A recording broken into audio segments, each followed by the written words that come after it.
Venho do centro da terra, transformei-me em luz para te curar. Por longo tempo te espero aqui. Recebe agora tua poção de cura. Lava as tuas mágoas nas gotas de orvalho, que abrirei o caminho para que possas ir ao infinito, ao encontro celestial.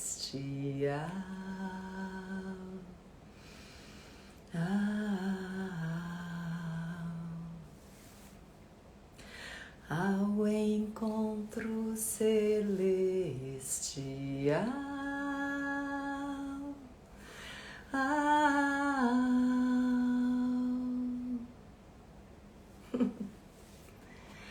Venho do centro da terra, transformei-me em luz para te curar. Por longo tempo te espero aqui. Recebe agora tua poção de cura. Lava as tuas mágoas nas gotas de orvalho, que abrirei o caminho para que possas ir ao infinito, ao encontro celestial.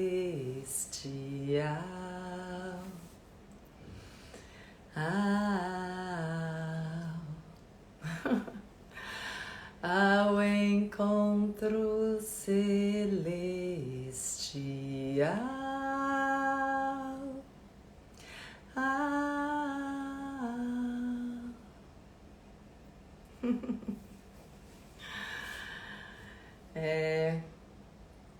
Bom dia, amados. Que delícia. Que delícia a gente se encontrar assim de manhã cedo. Peraí, deixa eu ajeitar aqui esse negócio, que eu acho que ele tá descendo. Eu sentei aqui sem muita preparação. Peraí que a gente vai encontrar um jeito.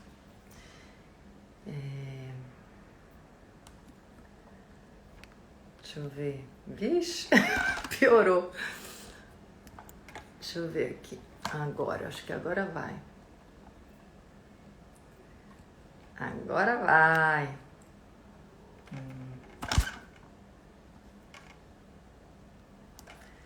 Venho do centro da terra. Foi. Gente, nossa, peraí que... Vocês viram que o Instagram tá todo diferentão? Eu não conseguia encontrar... Peraí que agora eu apertei alguma coisa aqui. Tudo bem, vou deixar assim.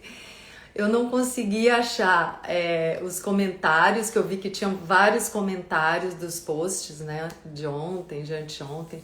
E aí eu não conseguia entrar nos comentários Depois eu não consegui achar o ao vivo, tá todo modificado, todo diferente. Canto de sereia, né? Roda das Luas. Que lindo, Roda das Luas. Gente, eu tô até falando em Roda das Luas. Eu tô tentando finalizar um vídeo que eu gravei ontem de manhã cedo. Não consegui ainda, mas bem interessante. A Paty tá falando que minha voz precisa de um estudo. Eu já fiz esse estudo, né? Depois a gente conversa, Paty. Então, gravei um vídeo, eu vou postar assim que possível, eu tô achando que eu só vou conseguir postar amanhã, que é um vídeo que fala sobre o feminino no nosso calendário gregoriano e no sincronário maia. Bem interessante, gente. É um aspecto do nosso calendário e do nosso sincronário. Enfim, eu não vou falar disso aqui agora porque eu já gravei um vídeo sobre isso. Como é? Como é que é? Segura peão, né? Que apareceu aí outra palavra, mas eu acho que foi o corretor que... Segura peão! O Adil falou. A fala lá do povo da Ana Raio. Oi, Maria! Que lindo que você escreveu, Maria. Gratidão. Gente, eu tenho recebido assim alguns feedbacks tão preciosos, mas tão preciosos assim, que só de lembrar já me emociono. Eu vi que foi o corretor, Adil. Mas assim, bom, eu virei a pessoa emoção, né? Mas assim, eu tenho recebido uns feedbacks, coisa mais preciosa, essa é a melhor palavra.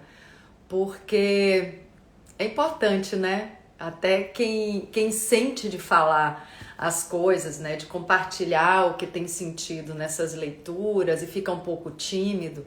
Não fique não tímida ou tímido, porque é importante a gente fazer essa troca, né? Desde que eu comecei a compartilhar o que eu sinto, a manifestar o que eu sinto e a buscar essa transparência, sem estar o tempo todo me regulando, isso é bom, isso é ruim, isso pode, isso não pode. Desde que eu comecei a deixar fluir essa verdade, que a minha relação comigo mudou bastante. E a minha relação com a vida, com as pessoas. Não que eu não tenha desafios. Tenho desafios como qualquer pessoa, né? O autoconhecimento não faz cessar os desafios da vida. Mas o olhar muda, a perspectiva, a relação com o próprio desafio muda. E o desafio também se elabora com muito mais facilidade, com muito mais fluência, porque eu não tô travando nada, né? Eu não tô travando a minha verdade, nem nenhuma informação. Eu tô deixando fluir, eu tô falando, eu tô compartilhando, eu tô dizendo o que eu sinto, se eu gosto, se eu não gosto, né? A gente vai buscando as maneiras de manifestar a verdade, mas é importante manifestar. Então, eu agradeço quem tá dando feedback. A Betânia falou que suavidade nessa voz. A gente vai buscando a suavidade, né? Pra chegar num lugar. Ai, gente, eu começo a ler o que vocês estão falando, eu fico tão interessada que eu paro de falar o que eu tava dizendo. Mas então, concluindo, mas continue falando, eu tô falando disso aqui. Quando vocês compartilham, eu encontro essa interação. A gente cria um equilíbrio da troca, né?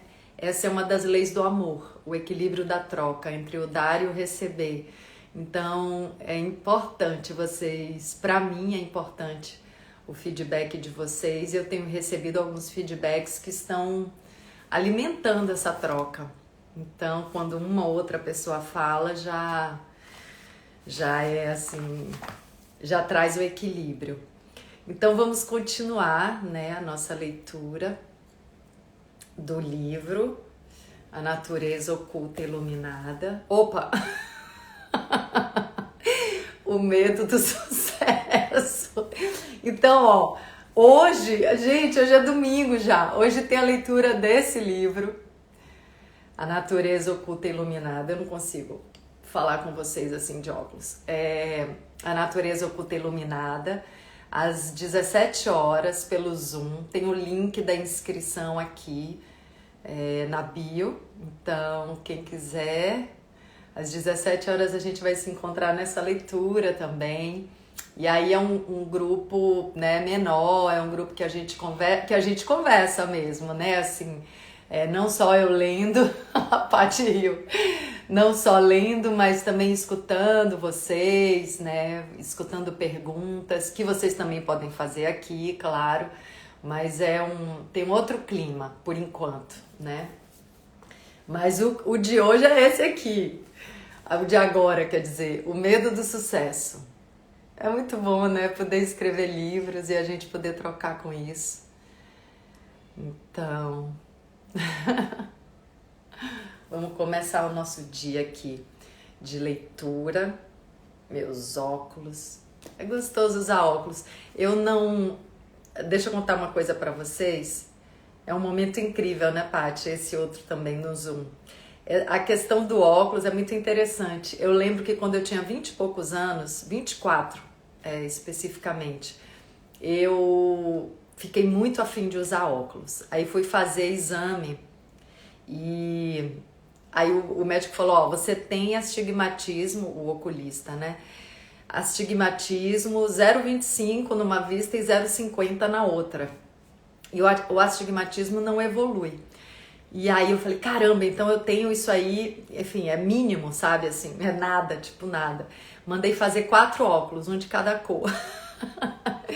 Foi logo quando eu comecei a trabalhar em televisão, e aí já tinha recurso pra fazer as coisas que eu gostava, que eu queria. E aí ficava trocando de óculos, usando óculos o tempo inteiro, e aí cansei da brincadeira e parei de usar óculos.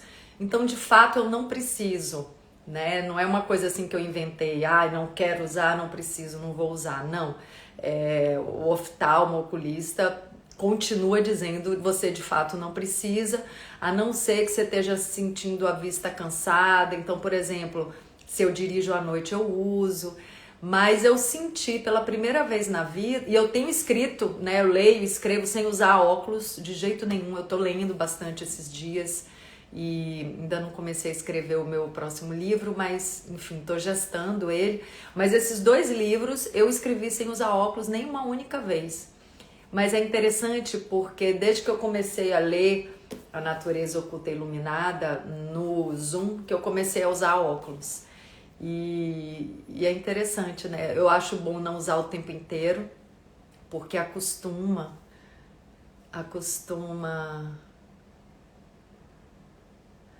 O que você faz é nível de mitocôndria, fala o Gilson, cada dia mais perfeita. Não, gente, eu tenho uma natureza de busca de perfeição que é a virginiana em mim, né? Mas eu não quero ficar atendendo ela, não, porque perfeição não existe. Talvez exista o melhor que eu posso ser, né? Isso eu acredito, o melhor que eu posso ser. Oi, Maureen! Maureen Mota, olha o que eu tô fazendo, Maureen. Tô lendo O Medo do Sucesso diariamente. Acho que hoje é o nosso 6º encontro, acho que é. Vamos lá? Vamos deixar de blá blá blá e continuar nossa leitura? Olha só, esse próximo capítulo é Depressão Disfarçada, página 91. Estão vendo? Vamos lá. Eu acabei de me separar do Jaime aqui nessa parte. Bom dia. Tem gente chegando aí. Então, acabei de me separar do Jaime. Vou até ler a última frase do capítulo anterior. Na nossa fazenda paradisíaca, rodeada dos nossos amados cavalos, conversamos e choramos por 9 dias e decidimos pela separação. Um momento desafiador. Depressão disfarçada. Fiz 2 malas e voltei para o Rio. Tinha a ilusão de que estava sendo muito corajosa. Em verdade vos digo que, nesse caso, teria sido corajoso mesmo ficar. Encarar as questões e resolvê-las. Mas nesta vida não existe atalho. Temos que dar cada passo com nossas próprias pernas e aprender cada lição. Quem prestar mais atenção à própria caminhada e ao exemplo do outro pode evitar muitas voltas desnecessárias. Peguei minha bendita cara de pau e fui lá de novo pedir trabalho ao Paulo Biratã. Ele ia começar a montar elenco para uma novela do Agnaldo Silva, A Indomada, e decidiu que eu estaria nela. Gente, acabei de ver uma chamada da Indomada aqui no Instagram, que acho que foi o Noveleiros Real me marcou. Que sincronicidade. Nunca entendi bem porque ele resolveu me escalar para uma personagem que falava em castelhano. Se chamava Paraguaia. Um núcleo maravilhoso. Um bordel comandado por Renata Sorrah, uma das pessoas mais luminosas que conheci na vida. O fato era que a novela inteira precisava fazer sotaque baiano e eu, que era baiana de verdade, precisava encarar o castelhano. A Paraguaia era falsificada e no meio da novela todos iam ficar sabendo, mas antes disso acontecer, houve muito comentário sobre o sotaque castelhano e baiano ao mesmo tempo, e quando a Paraguaia finalmente foi denunciada na história como falsa, a surpresa gerou nova polêmica. Os que achavam que nesse caso estava perfeito o sotaque e os outros que não entenderam bem e por isso saíram falando mal do meu trabalho. Vou abrir o jogo agora. Críticas negativas fazem parte dessa estrada. Qualquer ator consagrado já passou por isso e comigo não foi diferente. E é nas críticas negativas e na forma como vamos superá-las que mora o crescimento como pessoa e como artista. Nessas horas, melhor encarar, enxergar onde foi o erro, aprender e, se possível, reagir rápido. Consertar mesmo, mas é preciso querer dar certo. Nessa novela, por exemplo, já nos primeiros desafios como atriz, sentia a energia recuar e não me entregava para brilhar 100%. O pior é que acreditei na ilusão de que estava sendo humilde por me encolher num lugar menor do que me foi oferecido. Me retraía diante do enorme espaço que podia ocupar. Na verdade, quando sustentamos o lugar de destaque que nos foi presenteado, é que exercemos a verdadeira humildade. Pois é uma tarefa que exige coragem e doação que se transforma em exemplo. Algumas vezes na vida, olhei para o lado e ao ver a pessoa que não estava tendo a mesma oportunidade que eu, tentava me igualar a ela no lugar mais raso em que ela estava, achando que isso a ajudaria. Ledo engano. Como cada um de nós é que tem a possibilidade de construção da própria vida, a única chance de ajudar alguém é fazendo o nosso melhor e brilhando ao máximo. Irradiando amor e capacidade em cada gesto. Permitir a manifestação da nossa luz é a melhor ajuda para aqueles que estão na sombra. É só lembrar dos nossos momentos difíceis. Uma das coisas que nos ajudam é o exemplo luminoso de quem já passou por isso e se ergueu. Por meio da vitória do outro, podemos enxergar nossas próprias possibilidades de superação. Lembro nitidamente que percebi sinais de que aquela escalação podia não dar certo, mas me calei. Errado. Depois fui sentindo a comprovação do erro e em vez de me fortalecer e dar a volta por cima, permaneci passiva. Economizei minha luz e contribuí para o equívoco. Como se o fracasso fosse inevitável. Nunca é, nunca é. Novela é uma obra aberta e se transforma todos os dias. Inúmeras vezes vi atores iniciarem um trabalho mandando muito mal e perceberem a tempo de reverter a situação, surpreendendo a todos. Pegando o fracasso pelo rabo, jogando o bicho no chão e levantando rápido para receber os aplausos. Nessa novela mesmo aconteceu exatamente isso com outro ator e ele venceu o desafio. Vou contar uma coisa sobre o desafio. É o seguinte... O desafio é sempre uma tarefa muito difícil para você. Algo cuja realização mexe com muitos medos. É um castigo? Não. É justamente o contrário. Uma incrível oportunidade para acabar com seu ponto fraco. É um monstro que, quando aparece, dá vontade de sair correndo. Mas se você fica e o encara, ele vira um bichinho manso. Esse monstro quer que você apenas olhe para ele e o enfrente.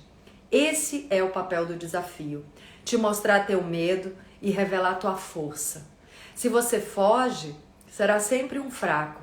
Se você encara o monstro, que no fundo é apenas seu próprio medo, se fortalece e passa para o próximo nível do game. Eu tenho notado que a vida é como um game. Quase nunca brinco com jogos, mas já experimentei com meu filho.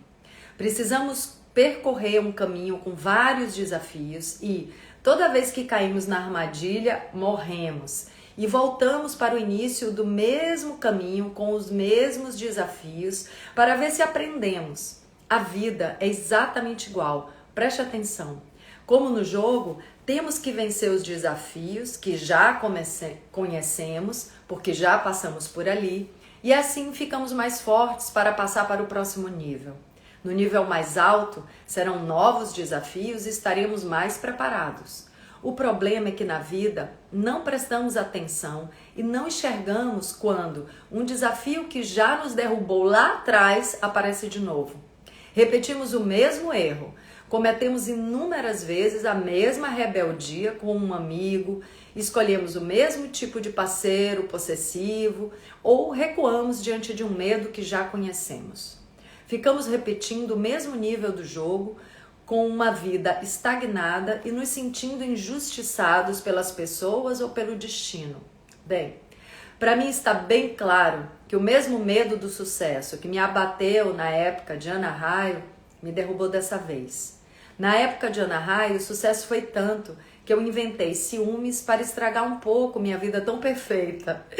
E agora que não tinha uma relação para culpar, decidi, inconscientemente, claro, fazer bem menos do que podia ter feito. Um puta papel numa novela das 8 e eu o desperdiço sendo displicente com a minha vida. Expondo tudo isso, parei para respirar. Difícil como um parto, mas vamos em frente. Escrever este livro está sendo uma enorme cura.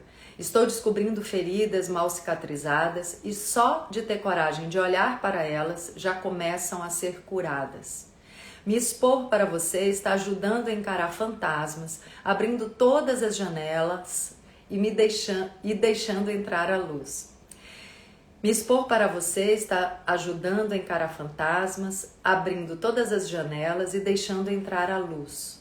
De alguma forma, sinto que, assumindo meus pontos fracos, me conecto com a necessidade de evolução e esse propósito por si só já me fortalece. Desejo de todo o coração que a minha experiência possa motivar você a ser mais atento com a sua voz interior. Desejo que você leve menos tempo para acordar. Não encarar nossos medos é mais fácil, mas e daí? Vamos ficar no mesmo lugar a vida toda sem evoluir um passo? Sem passar para o próximo nível do jogo e enfrentar novos desafios? Não adianta fugir. O medo estará lá, nos assombrando, e por mais que a gente consiga se enganar de que está evoluindo por causa de realizações externas, saberemos que existe um quarto escuro e trancado por causa do nosso medo de simplesmente abrir a porta para deixar entrar a luz. Saí dessa experiência meio despedaçada e fraca. Claro, o monstro estava lá, vitorioso, diante do meu medo cada vez mais forte. Entrei num período de depressão disfarçada. Só hoje me dou conta disso. Nunca fiz análise por achar perigoso confiar um caminho tão delicado como o autoconhecimento a alguém que talvez não tivesse a sabedoria necessária. Uma terapeuta realmente competente poderia ter me ajudado a enxergar certas coisas, mas não encontrei essa pessoa e fui quebrando a cara sozinha. Tá valendo. Graças a Deus eu descanso carregando pedra. Preciso agradecer todos os dias essa minha energia para viver. Por isso é difícil alguém desconfiar de que estou mal. Nem eu notava. Nessa época ficava em casa até 3 horas da manhã vendo filmes e escrevendo. Via uns 4, 5 filmes por dia. Assistia a milhões de entrevistas e documentários e devorava livros sobre interpretação e física quântica. Este quadro seria admirável se não fosse o fato de que eu não conseguia conviver com ninguém. Não tinha vida social.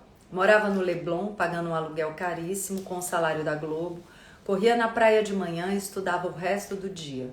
Eu achava que precisava me preparar mais.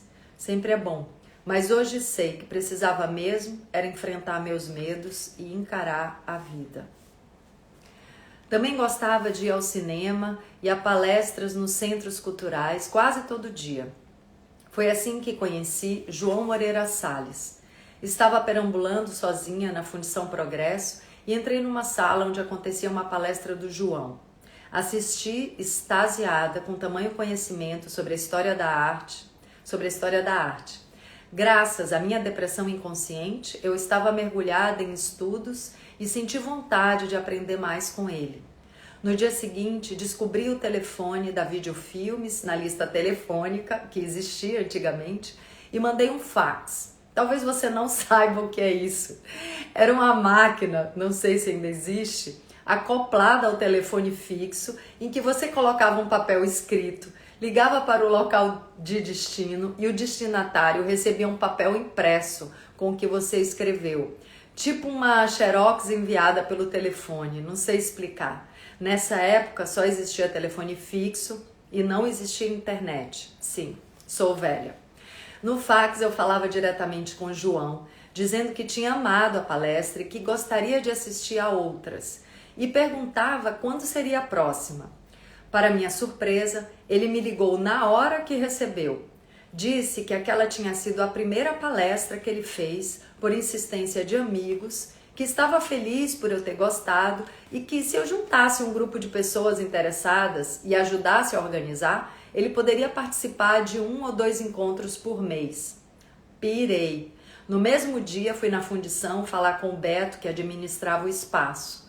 Falei da disposição de João e o Beto topou ser parceiro disponibilizando uma sala.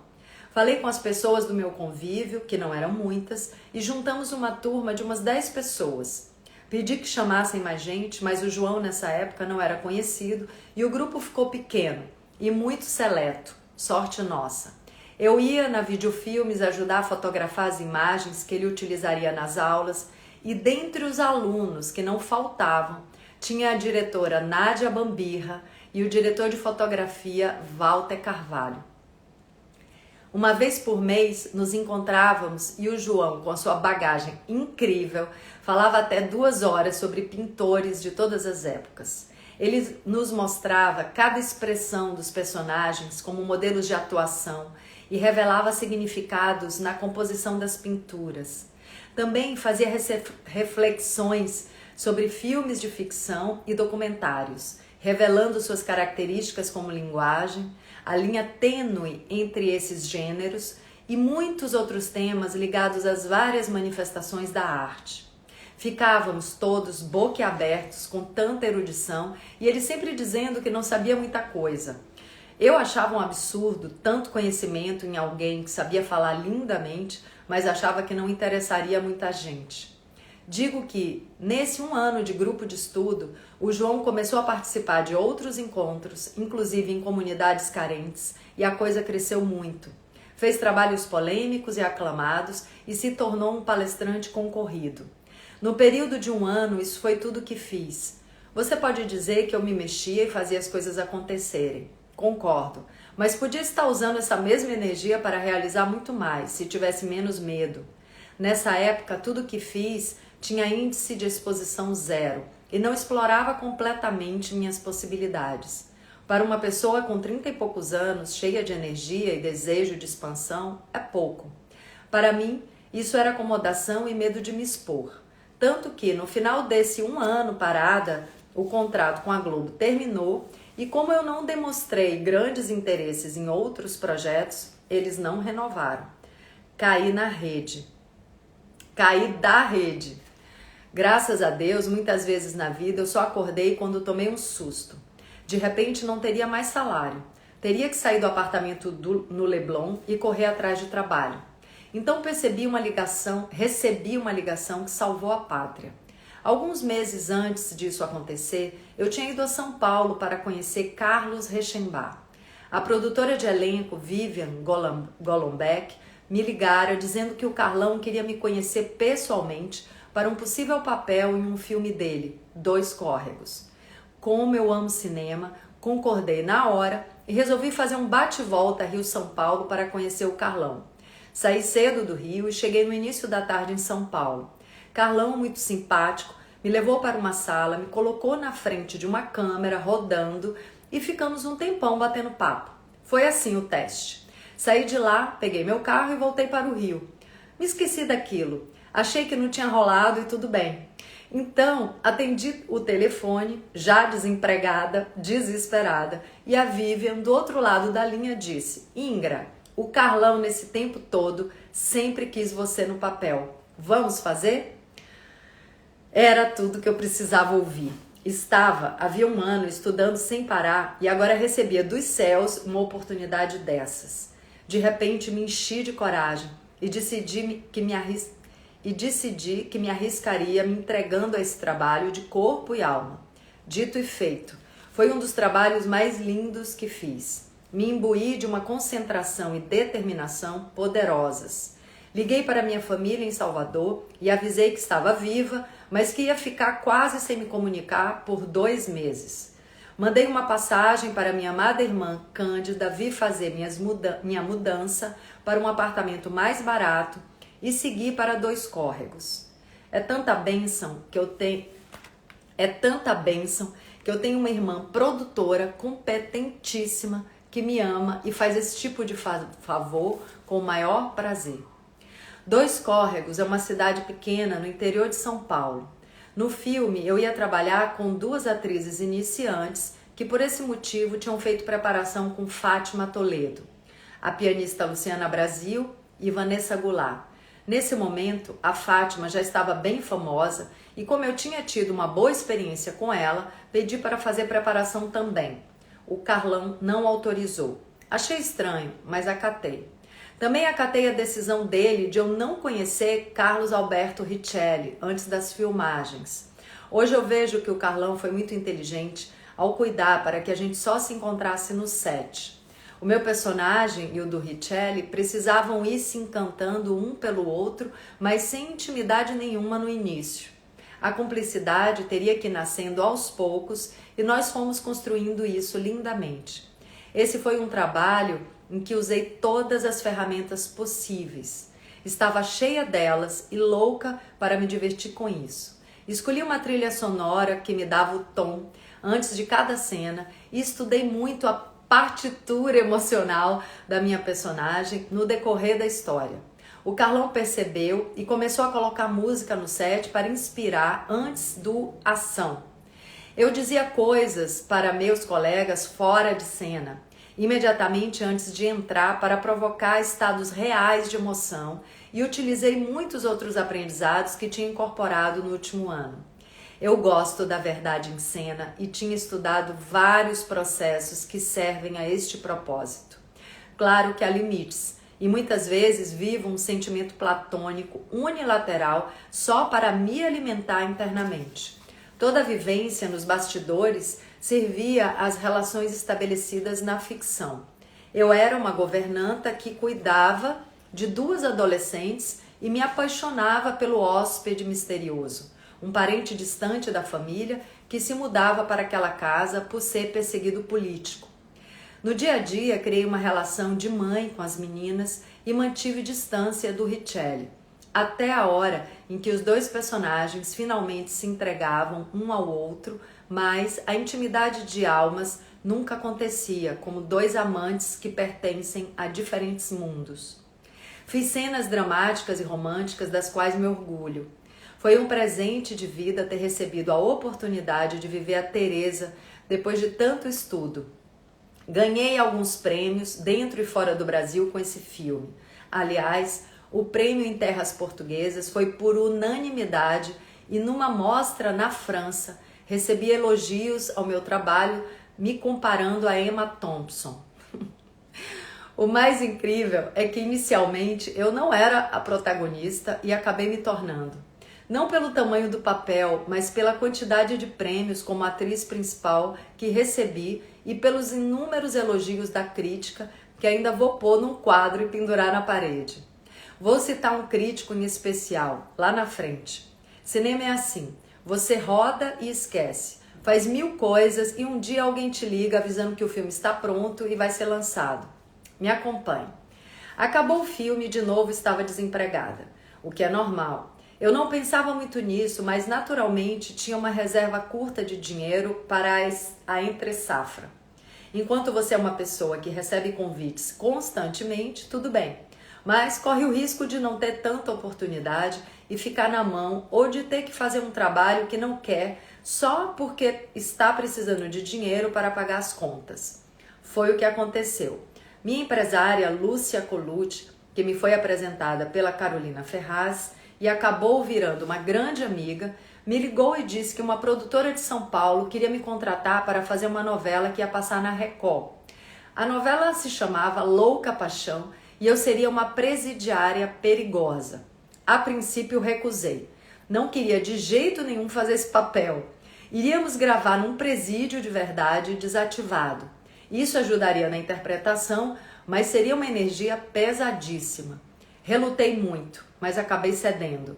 Tive medo de arcar com as consequências por não fazer, impus para mim mesma que precisava aceitar pela necessidade financeira e decidi ser ativa, transformando a expectativa inicial em sucesso.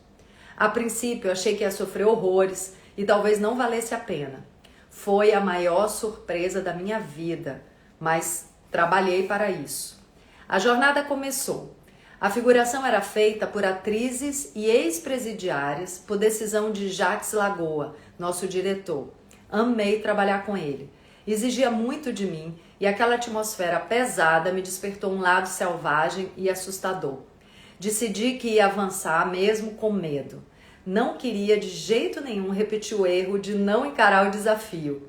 Não tinha meio termo. Minha personagem, que se chamava Soninha 38, fazia tortura psicológica com todo mundo e às vezes se comportava como um bicho, se grudando nas grades e urrando. Vaidade, nem pensar. Resolvi usar uma touca velha o tempo inteiro para não ter que destruir o meu cabelo, que é sempre bonito. Nada de maquiagem e às vezes sujeira para piorar a aparência. Lembro-me de alguns jornais manifestando o pedido dos telespectadores para que eu tirasse a touca e eu não tirava. Geralmente chegava ao hotel onde estava morando com muita dor de cabeça por ter canalizado tanta energia de raiva e revolta. Por incrível que pareça, Soninha 38 começou a fazer sucesso. As crianças gostavam porque ela era uma peste e os adultos estavam adorando o meu trabalho. Então, os autores começaram a escrever sobre o passado de Soninha e criaram uma relação mais humana entre ela e uma colega de cela. Revelaram todo o sofrimento pelo qual ela passou na vida, sem ter conhecido a mãe, e investiram no começo de uma amizade em que ela resolvia proteger uma presidiária mais velha, vivida por Maria de Alves, como se fosse sua mãe adotiva. A novela já estava caminhando para o final e de repente o filme Dois Córregos ficou pronto. Já que eu estava em São Paulo, me chamaram para uma cabine. É quando se faz uma sessão fechada para poucas pessoas. Nessa estavam os atores e alguns críticos. Saí da sessão meio tonta, sem saber direito como avaliar o meu trabalho. A primeira vez que assisto, sempre fico muito mexida pela exposição. No dia seguinte, a produção me ligou pedindo para dar uma entrevista para o crítico de cinema Luiz Carlos Merten, que estava naquela cabine. Concordei e combinamos o dia. Realmente não me lembro se conversamos pessoalmente ou por telefone, mas foi uma conversa ótima. Ele tinha amado meu trabalho em Dois Córregos e eu já estava muito feliz só por ele me dizer isso diretamente. Nos dias seguintes, a novela estava acabando e foram ao ar cenas da minha morte. Foi um final de verdadeira redenção para a Soninha 38. Começava uma rebelião com colchões pegando fogo e bombas explodindo. Como estávamos num presídio de verdade, onde tudo era concreto, não havia grande perigo de incêndio. No estúdio, isso seria impensável. Claro que esse tipo de cena tem que ter bombeiros acompanhando com os extintores na mão, mas sempre corre muita adrenalina e se você mergulhar, o pavor vem com força. Aquele lugar já devia ter presenciado cenas reais muito parecidas e a energia estava lá. As ex-presidiárias da figuração também já deviam ter tido essa experiência, de forma que o medo e a revolta tomaram conta. A cena toda de gente correndo, gritando e apanhando da polícia já estava bem real. Então, nessa loucura, Soninha, que era uma das principais rebeldes, corre para salvar a mãe e leva um tiro nas costas. Saltei para a frente com as costas arqueadas numa queda dramaticamente linda. Foi impactante. A mãe, que tinha acabado de ser salva, me pegava nos braços e ouvia as últimas palavras de pedido de perdão. Em meio à correria e gritos, via-se Soninha morta e ensanguentada nos braços da melhor amiga que chorava a perda e a dureza da vida daquela gente. Como se no meio de tanta dor e ódio, um anjo descesse e abençoasse aquela manifestação de amor.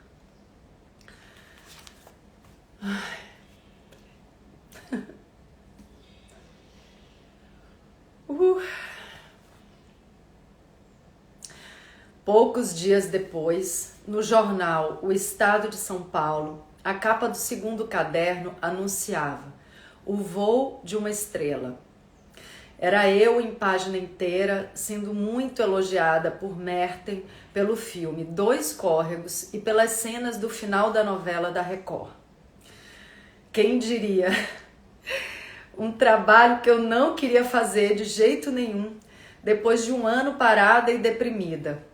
Aprendi uma lição valiosíssima.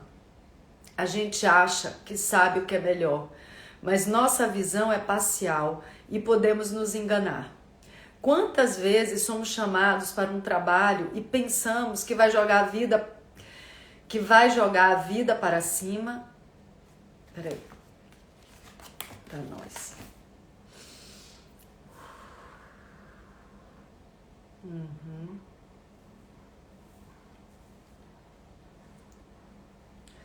Vamos lá.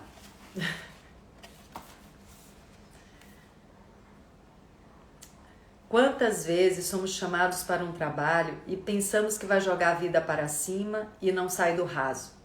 Outras vezes aceitamos só por necessidade, jurando que vai ser horrível e acontece a glória. Realmente é bom que tenhamos mais humildade para receber a vida de braços abertos. Qualquer tarefa que esteja no nosso caminho pode ser maravilhosa.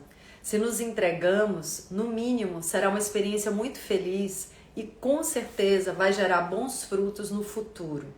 Se nos retraímos por medo ou preconceito, desperdiçamos a oportunidade e irradiamos vibrações não muito boas. Voltei para o Rio de mãos dadas com o cinema. Fui convidada para vários debates e estava conhecendo todo o meio que, para minha surpresa, já me conhecia de menina. É que meu pai, Chico Liberato, é artista plástico e faz cinema de animação. E quando eu era bem pequena, ele chegou a fazer curtas em que me usava. Brinco que ele me usava porque me pedia para fazer coisas que eu não entendia, mas sempre me divertia muito. Uma vez me deixou de costas para o sol do meio-dia por horas, enquanto rodava uma cena em que eu ficava abraçada a um peixe do meu tamanho. Tive queimaduras de 2º grau e fiquei uma semana sem poder usar camiseta. Faltei aula e minha mãe Alba, que sempre trabalhou com ele, mas que naquele dia estava ausente, ficou dias me dando banho com algodão. Ela queria matar meu pai. Senti na pele, literalmente. Meu pai sempre buscou essa interação familiar, levando para dentro de casa suas produções artísticas e carregando para o ambiente de exposições os filhos pequenos, que muitas vezes eram confundidos com as instalações muito loucas numa época de revolução na expressão artística. Meus pais fizeram parte de muitos movimentos revolucionários na década de 60 e 70 que discutiam a arte contemporânea e reinventavam a linguagem do audiovisual. Eu não tive televisão até meus 12 anos. Minha mãe chamava a TV de máquina de fazer doido. Enquanto as outras crianças estavam fascinadas assistindo a Mulher Maravilha e programas de uma televisão muito recente, eu estava vendo filmes de animação experimental e inovadores feitos pelos canadenses. Ouvíamos músicas instrumentais que ainda hoje causariam estranhamento, tamanho propósito de inovar. Esse ambiente artístico tão rico acabou gerando filhos artistas. Cândida Luz é artista plástica e produtora que se destaca por sua sensibilidade. Flor Violeta é coreógrafa com pesquisas belíssimas na dança contemporânea. João Riso é flautista e compositor brilhante de música instrumental e trilhas. E o mais novo, Timóteo, para estranhamento de todos, resolveu ser advogado, mas é um advogado que toca violão, compõe músicas e escreve livros. Sinto muita gratidão por ter a companhia de pessoas tão especiais nessa vida.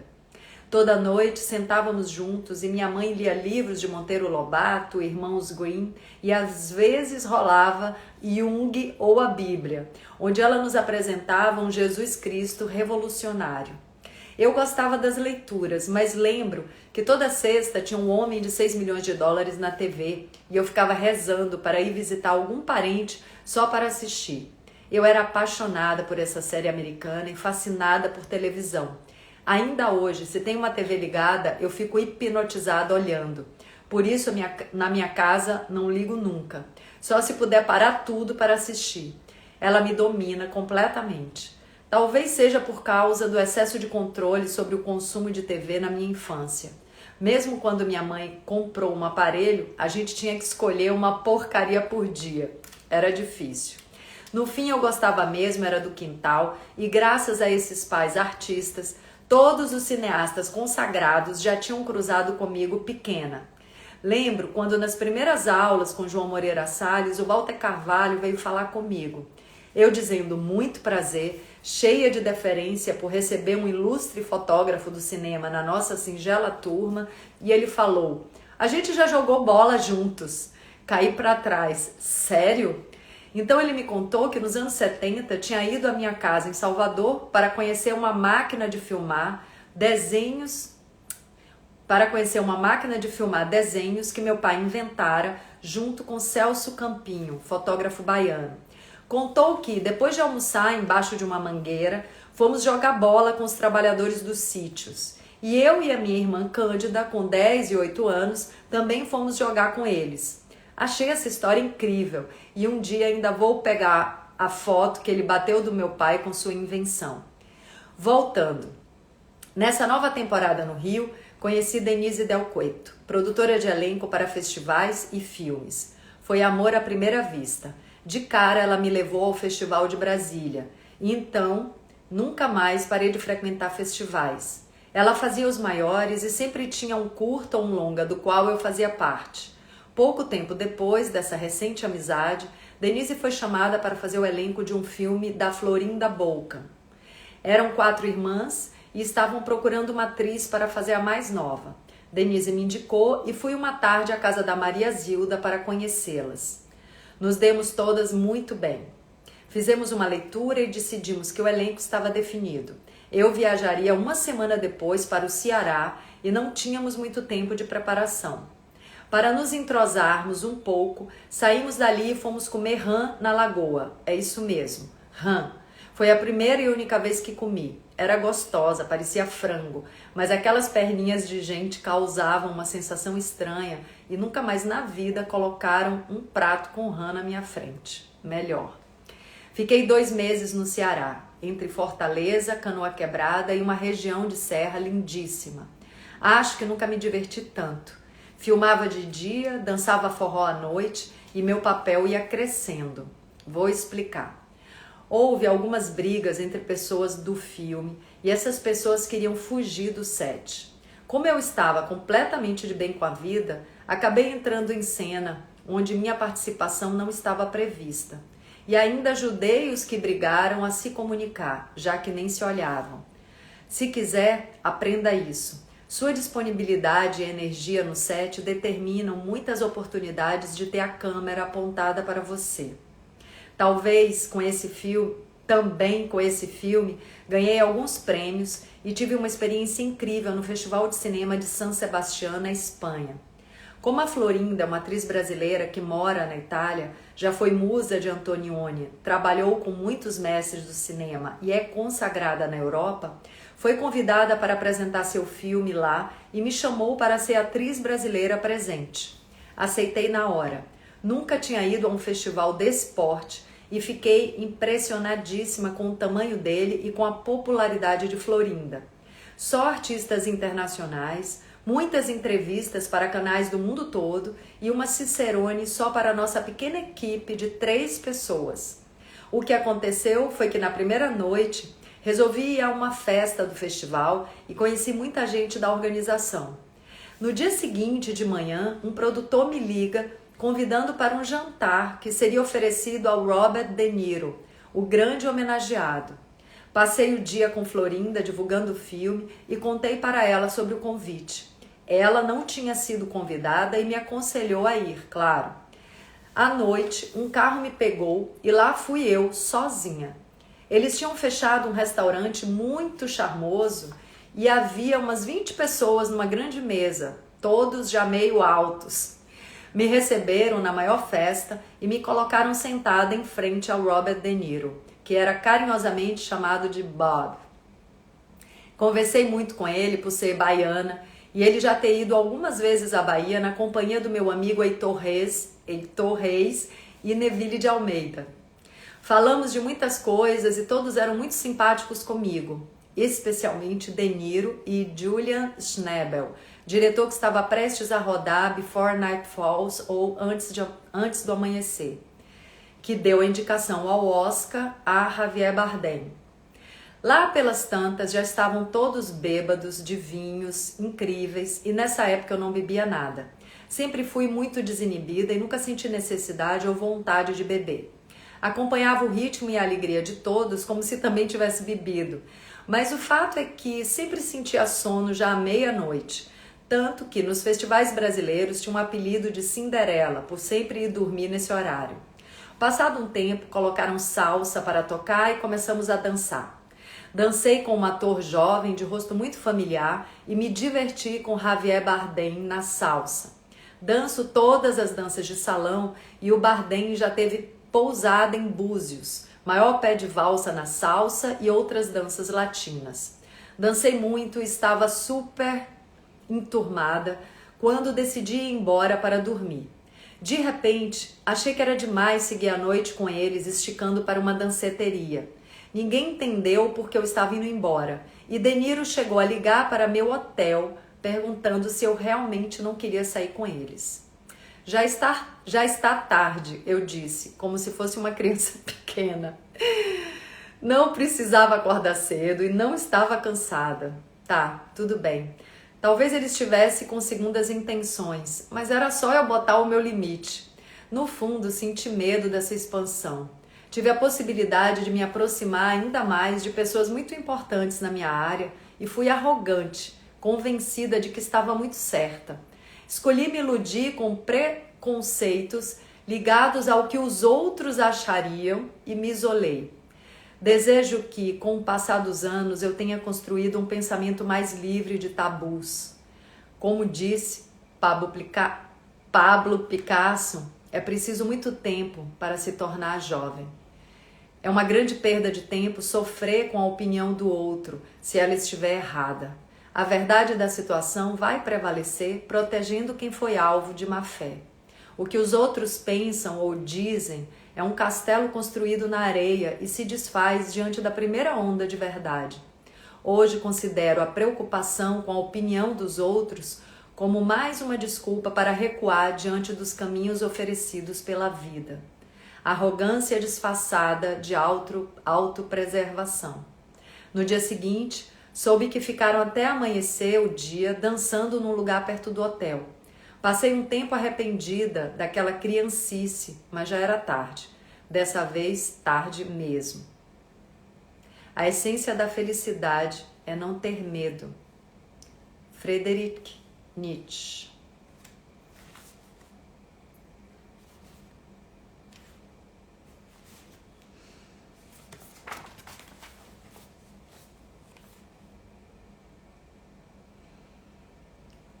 Ai. Que travessia ler esse livro, gente. Que travessia.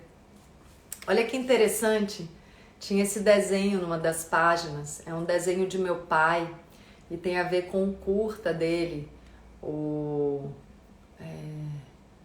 é o nome do curta? Puxa, esqueci o nome do curta. Que é um cara no carro, todo ensimesmado com os preconceitos dele, os conceitos, o autoaprisionamento. Como é o nome do curta, gente? Eita, nós. É a história de um casal que briga. Gratidão, gente. Emocionante, né?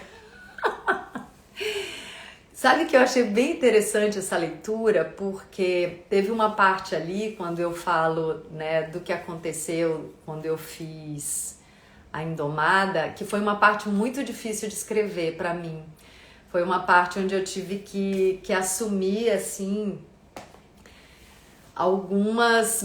eu tive que arrancar algumas máscaras na época que eu estava escrevendo enfim, foi bem difícil, assim, era difícil confessar, né, as minhas fraquezas, as minhas imaturidades, e hoje lendo foi tranquilo. Eu achei isso bem significativo. Eu fiquei mais emocionada, foi na parte ali da Soninha 38, que eu embarquei na cena, assim, eu revivi a cena e eu me emocionei por ter embarcado na cena. Então, que experiência interessante tá lendo isso com você. Oi, Eli, tudo bem? Tem um olho em minhas lágrimas, diz a Paty. Olha, e aí, tem pergunta? Acho que tem uma pergunta aqui, né? A Paty perguntou assim. Peraí, eu não sei nem se é pra publicar, deixa eu olhar de novo. Ah! Não tô conseguindo publicar, Paty. Peraí. Agora. Só me diz agora como eu paro de chorar. Que capítulo tocante. Ai, gente. Não, e esse capítulo, agora lendo, né, o livro, pela primeira vez depois que eu publiquei, eu vejo que tem capítulos maiores, né? Esse é um capítulo bem grande que fala de várias coisas. E enquanto eu tava lendo, eu ia ficando com vontade de comentar cada coisa, mas agora eu nem lembro mais qual foi a minha vontade. Mas teve isso, né? Teve a história da Indomada, da Soninha 38. Olha quanta coisa eu falo nesse capítulo. Realmente foi um capítulo longo. Acho que você não tomou a decisão errada. Fez o que queria. Foi fiel aos seus sentimentos. Se quisesse ir e não fosse por preconceito ou medo, aí sim. Mas vocês sabem que eu acho que eu queria ter ido. Essa foi a reflexão que eu fiz na hora que eu estava escrevendo esse livro, que eu estava meditando sobre o medo do sucesso. Eu queria ter ido. Eu fiquei preocupada mesmo com o que iam pensar. Essa foi a grande sacada que eu tive, assim. A gente se priva muito, né? A gente perde muito a nossa espontaneidade nesse auto-julgamento, nessa autocobrança. A gente tem que prestar muita atenção para isso, para preservar nossa verdade, nossa espontaneidade, nossa criança interior. Dane-se o que os outros acham, o que os outros falam, né? Tem um hino do Mestre Irineu que fala: segue sempre o seu caminho, deixa quem quiser falar. A gente tem que dialogar mais com o nosso coração do que com o achismo dos outros. É isso, gente. Hoje é dia de eleição, né? Vamos votar. Tô animada para ir exercer meu voto, a minha voz, a minha escolha. Eu espero que vocês façam isso também alinhado com o coração de vocês. Boa sorte para todos nós. Vamos meditar também sobre como a gente cuida da nossa vida. Eu lembrei de uma meditação que eu queria fazer com vocês, e eu lembrei agora porque tem a ver com essa questão do voto e essa questão da expectativa que a gente cria com os políticos, né?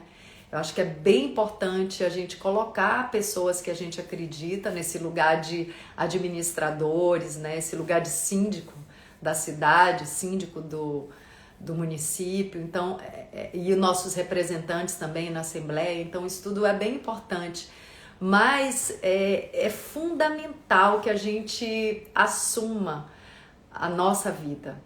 É fundamental que nós sejamos vereadores da nossa vida, prefeitos da nossa vida.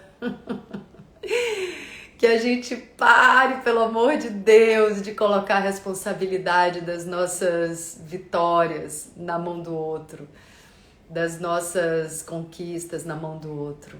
Somos nós. Então vamos fazer uma meditação antes da gente encerrar? Vamos fazer assim, ó.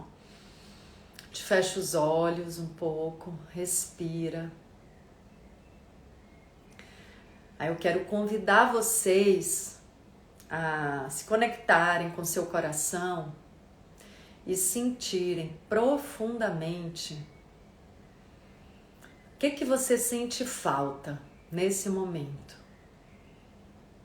O que eu sinto falta? O que eu estou precisando? O que eu acho que eu estou precisando? Eu preciso de atenção de alguém? Ou eu preciso de cuidado? Ou eu preciso de amor? Ou eu preciso de companhia? Estou me sentindo só. O que eu preciso? Preciso que alguém brinque comigo? Preciso que alguém cozinhe para mim? Preciso que alguém converse comigo? O que eu estou sentindo nesse momento que eu preciso? Preciso que alguém me ame? Preciso que alguém me faça carinho?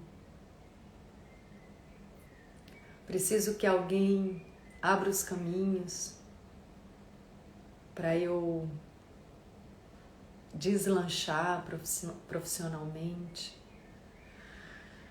O que eu sinto que eu preciso nesse momento?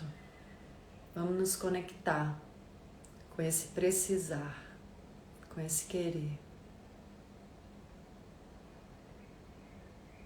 Agora eu te convido a conectar com a possibilidade de que você vai se dar isso que você precisa. Se você se sente só, então você vai se dar essa companhia.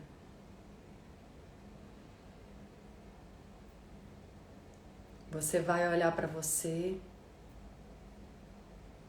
por dentro e vai se dar companhia, vai se acolher.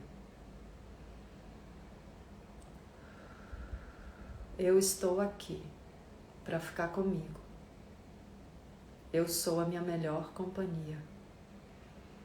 Eu sou a minha melhor amiga.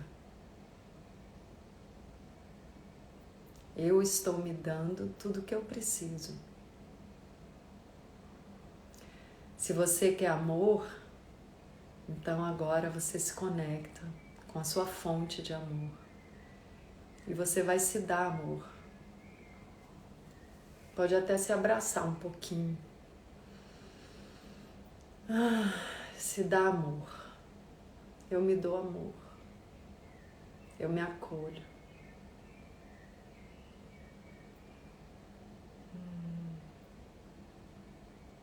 Todo amor que eu tenho, eu dou pra mim. Quem estiver por perto vai receber também, mas eu dou primeiro pra mim. Eu me amo, eu me acolho, eu me cuido. Se você estiver precisando do cuidado do outro, você se dá esse cuidado. Eu me cuido. Eu me cuido. Eu me cuido. Eu me cuido. Se você estiver precisando que alguém abra os caminhos para você, você pode perceber agora que a porta está ali aberta. É só você passar. É você que tem que dar esse passo. Eu abro a porta. E eu dou o passo no meu caminho.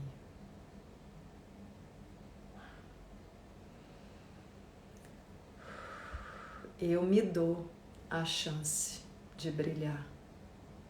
Eu me dou a chance de ser a minha melhor versão. Eu me dou a chance de ser uma pessoa capaz de assumir todos os meus dons e de irradiar todos os meus dons para o mundo. Eu sou capaz de receber o que a vida tem para me dar de braços abertos. Eu abro meu coração. Não é ninguém que vai abrir o meu caminho, sou eu que vou abrir. Abrindo meu coração, eu me conecto com o meu caminho. Coração é a coragem. Coragem é coração e ação. Coragem, coração e ação. A coragem mora no coração, a ação do coração. A gente respira essa conexão com o nosso coração.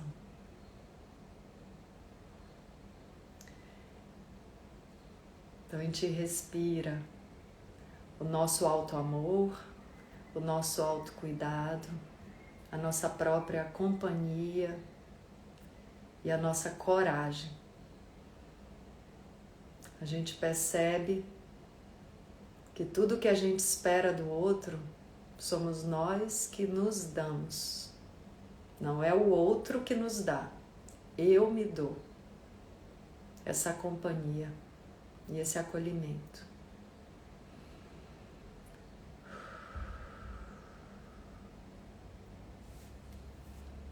Agora a gente pode abrir os olhos.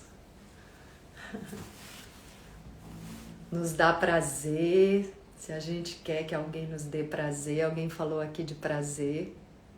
Eu não lembrei disso na hora. Mas prazer também é uma coisa que a gente pode se dar. Então, a reflexão que eu trago é: quando eu estou me abandonando, quando eu estou negando prazer para mim mesma, quando eu estou negando a minha própria companhia, quando eu estou negando meu autoacolhimento, quando eu estou me excluindo, quando eu estou me abandonando, a gente só atrai alguém que nos abandona, que nos exclui, que não nos oferece amor, quando a gente está fazendo isso com a gente mesmo.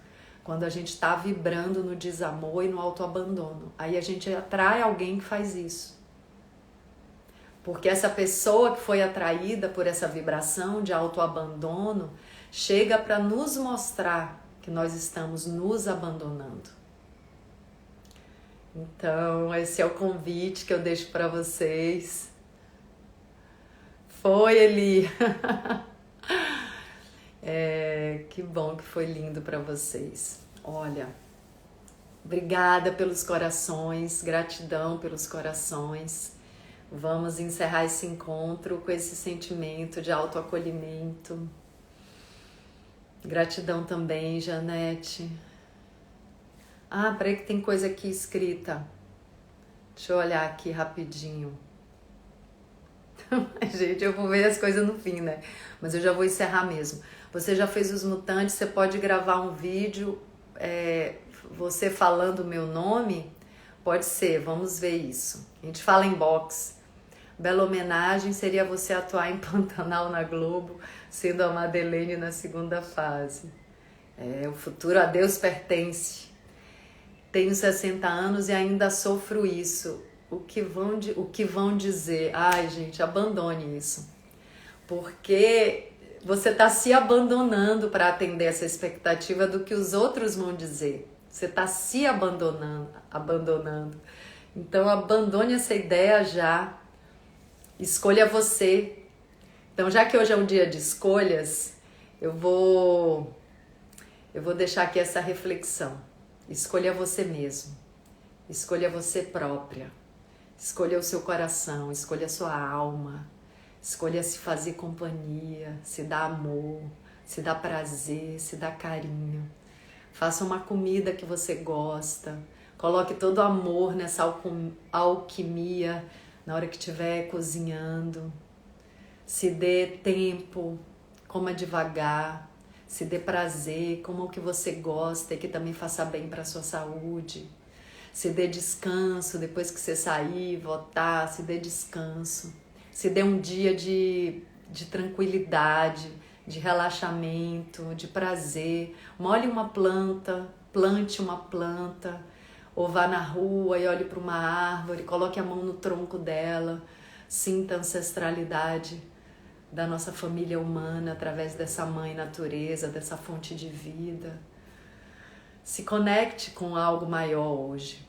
Se permita essa conexão com algo maior, com o seu eu superior, que é essa ancestralidade natural.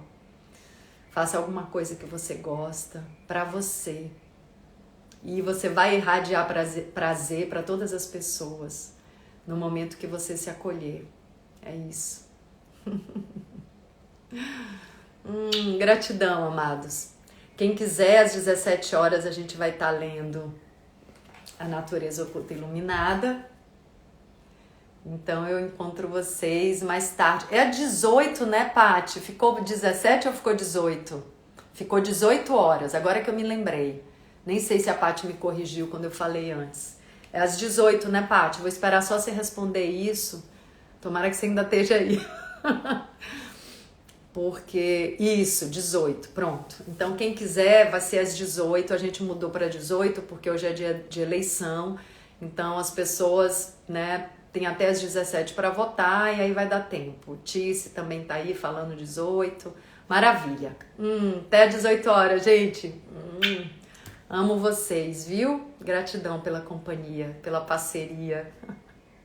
Tá vendo? Eu comecei a me dar amor e aí vocês chegam também, todo mundo se amando. Fazer a roda do alto amor. Um beijo. Até já.